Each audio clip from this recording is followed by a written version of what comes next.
আপনারা জানেন যে সায়দাবাদ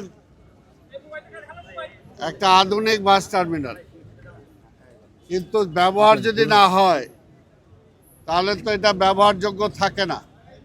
এবং এটা একটা ডাম্পিং স্টেশনে রূপান্তরিত হয়েছিল, এটা বাসগুলোর একটা গ্যারেজে রূপান্তরিত হয়েছিল, কিন্তু মূলত তো সেটা না।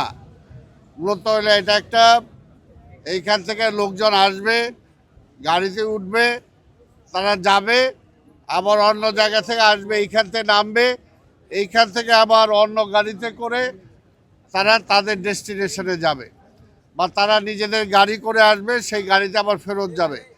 যেমনি করে কমলাপুর স্টেশনে ট্রেন থামে, ট্রেন থামার পরে যাত্রীরা নিজস্ব পরিবহন করে গাড়িতে চলে যায়, ঠিক এইখানেও তেমনি।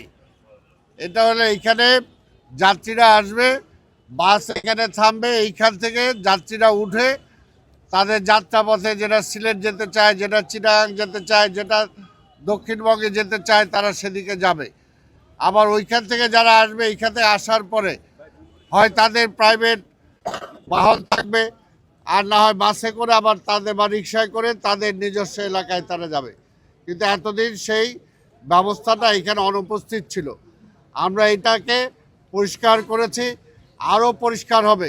এখনও যারা বেশি বাস এখানে রেখেছেন, আমি এখানে পরিবহনের মালিক শ্রমিক উভয় পক্ষই আছে, তাদের কাছে অনুরোধ করেছি যে আপনারা বাকিটুকু পরিষ্কার করে দেবেন। শুধুমাত্র আসা যাওয়ার জন্য যে বাসগুলো, তারা একটা বা দুইটা করে একটা কোম্পানি এইখানে ওয়েটিং করতে পারবে, বাকি কোনো বাস এখানে থাকবে না। এবং এটা শৃঙ্খলার জন্য ওরা বলেছে 3টা গেট 3 দিকে করে দেওয়ার জন্য, এটা আমরা করে দেব। এবং এইখান থেকে এই সিস্টেমের মধ্যে আমরা আনতে চাই। আজকে আপনাদের মাধ্যমে আমরা অনুরোধ করতে চাই পরিবহন মালিক শ্রমিকদেরকে, যে ওনারা এই মাসের 15 তারিখ পর্যন্ত ওনারা সময় চেয়েছিলেন, আমরা 15 তারিখ পর্যন্ত সময় দিয়েছি। আমরা আশা করি এই 15 তারিখের মধ্যে ওনারা একটা সিস্টেমের মধ্যে ওনারা নিয়ে আসবেন। তো যেখানে সেখানে বাস থামানো যাবে না, যেখানে সেখান থেকে যাত্রী উঠানামা করা যাবে না।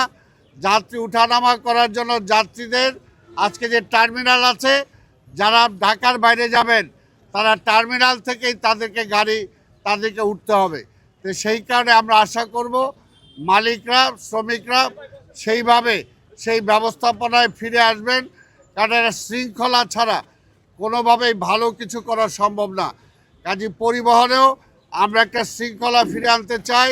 মালিক শ্রমিক উভয় পক্ষই আমাদের সাথে কথা বলেছেন, কথা বলে ওনারা রাজি হয়েছেন যে একটা শৃঙ্খলার মধ্যে নিয়ে আসবে। এবং এইখানকার যে সুযোগ সুবিধা আমি বলেছি, অনেক কিছু বাড়ানো হয়েছে, যদি আরও কিছু বাড়াতে হয় সেগুলো আমরা বাড়াবো।